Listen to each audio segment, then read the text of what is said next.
So I was doom scrolling the other day looking for something to watch, and boom, Scott Pilgrim versus the World pops up. I'm like, bet, let's run it back. Not so long ago, in the mysterious land of Toronto, Canada. This movie was so ahead of its time, like they really made a live-action video game and it slapped. Meet Scott Pilgrim. He's 22, plays bass in a garage band called and he's dating a high schooler. Her name's Knives Chow. She's 17. Everyone thinks Scott's a creep for this, because he is. His sister's judging him, his bandmates Steven Stills and Kim Pine are judging him. Even his gay roommate Wallace is like, bro, what the f are you doing? Scott brings Knives to band practice and Kim counts them off. They start playing and Knives is losing it. Girl's acting like she just saw the Beatles reunite or something. Scott's roommate Wallace, who's my favorite character in the movie, is gay, he's hilarious, and he does not give a single f. Scott doesn't even have his own bed, so they share one, and Wallace brings dudes home constantly and just raw dogs them while Scott's right there. Like I said, bro gives no f.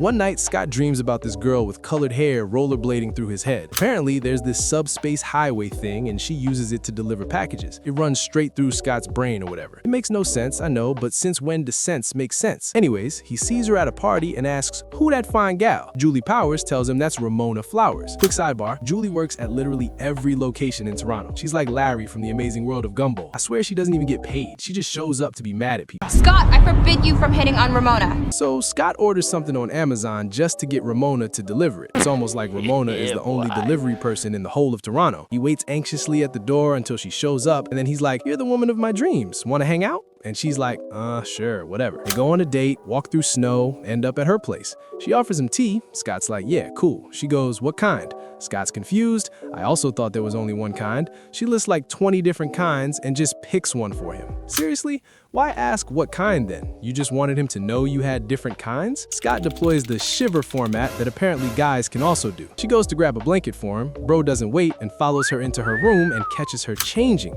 My guy did not come here for tea or blanket. He hugs her to warm him up. They start making out, but Ramona changes her mind last minute. Next morning, he dips and he's like, damn, I sure hope this wasn't a one-night stand because I didn't even hit. Oh yeah, Scott never broke up with Knives, so now he's basically cheating on her. Wallace keeps telling him to end it, but Scott's avoiding it or whatever. Plays at this battle of the bands. They're mid-set when some goofy-ass dude crashes through the ceiling and is like, Matthew Patel. Plot twist. If Scott wants to date Ramona, he has to beat her 7 evil exes to a fight to the death. Matthew Patel is number 1. Round 1. Fight! Dude starts throwing fireballs and summons these demon hipster backup dancers for a full Bollywood musical number. Nobody knows what's happening, but Scott's smacking Matthew.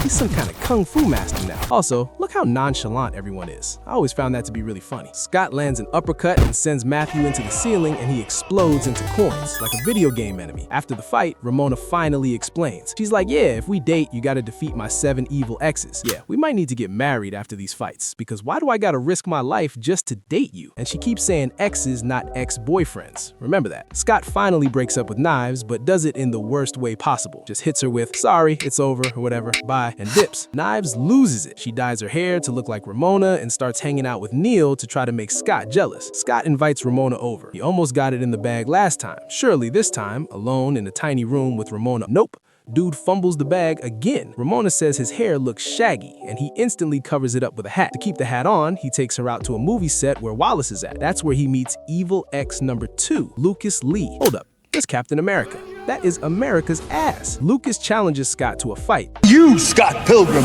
The only thing keeping me and her apart is the 2 minutes it's gonna take to kick your ass. Round 1. Fight! They start fighting, and it's a no contest right off the bat. He's just ragdolling my boy like he's toilet paper. Scott's getting violated. But then he does something genius. He points at some stairs and goes, bet you can't grind that. Lucas is like, you can't trick me into doing something that dangerous, then does it anyway. He starts grinding it, he picks up way too much speed, can't stop, and explodes at the bottom.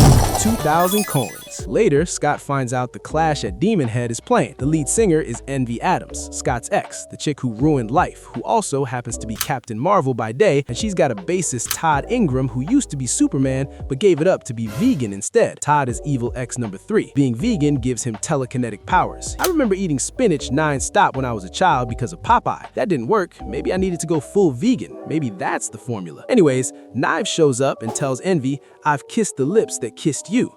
Envy gives Todd the civil, and this man hits her with a heavy juicer that basically knocked off her hair highlights. You punched the highlights out of her hair. One. Fight. Scott tries fighting Todd, but gets cooked. He can't even land a punch. Todd keeps using his telekinetic powers to stop him and toss him around. They have a base battle, Final round. Fight. and Todd is cooking him there too. But then Scott spots coffee that's half and half, and then tricks Todd into drinking it. The vegan police show up. They tell Todd he's violated the code 3 times, and they strip his powers on the spot. Scott just walks up and headbutts him. Todd explodes into coins. 3 for 3. Remember how Ramona said exes, not ex-boyfriends? Evil ex number 4 is Roxy Richter. She's an ex-girlfriend. Ramona dated a girl in college. She calls it just a phase, and Roxy is pissed. I'm a little 5. Furious! One. Fight. Ramona starts wrecking Roxy. Roxy forces a one-on-one with Scott. He's like, I can't hit a girl, they're soft. Ramona controls him like a video game character and keeps beating Roxy's ass. Eventually, Scott learns Roxy's weakness, the back of her knee. He touches it and she literally orgasms so hard she explodes into coins. Yeah, moving on. After that, Scott gets mad about all these exes. He's being a dick about Ramona's past. She's like, I'm done, and breaks up with him. Gives him a list of the remaining exes and dips. Now Scott's single and still has to fight exes 5 and 6, the Katayani twins. These DJ dudes don't say a single word. They just show up at Battle of the Bands to fight with music. They summon giant electric dragons from their amps. Sex Bob-Omb is getting cooked. Then Scott hits his distortion pedal and summons a giant yeti that crushes the dragons.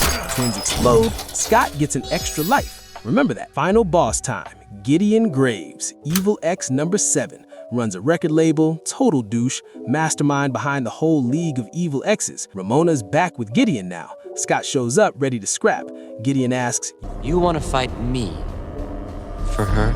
Scott's like, yeah, because I love her. He gets a power-up, pulls out a flaming sword called the Power of Love. One. Fight. And they fight. But Scott's fighting for the wrong reasons. He's simping. And you know, simps don't win. Gideon breaks Scott's Power of Love sword and stabs him from the back. Side note, while Scott was fighting Gideon, Knives jumped Ramona and they were scrapping as well. This is partly why Scott lost to Gideon. So now Scott's dead. He's in this dream space with Ramona, and she finally explains. She was obsessed with Gideon back then, but he ignored her. That's why she left. And then after she left, he became interested and started chasing her. Then she shows him a chip on the back of her neck. Gideon's been controlling her this whole time. Remember the extra lives Scott conveniently got from defeating the twins? Scott uses it to revive himself. He respawns. Round 2. This time, Scott walks up to Gideon. You want to fight me for her? No. I want to fight you for me. He pulls out a new sword, the Power of Self-Respect. Final round. Fight.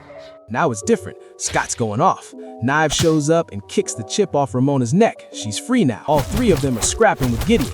Gideon, tough motherfucker to beat, but eventually they get the dub. Gideon explodes into 7 million coins. Then Nega Scott shows up, Scott's dark side, all his flaws and mistakes combined. Everyone's ready for this epic battle, and they just become friends and plan brunch next week. That's it. Honestly, the most realistic thing in this whole movie. Ramona starts to leave through subspace door. After all that, after going through 7 deadly exes, you're just gonna leave? Knives tells Scott, go after her. She's finally letting him go. Scott catches up with Ramona and asks if they can try again. She says yeah, and they walk into subspace together. This movie was cracked as f***. Let me know what you think in the comments. See you next time.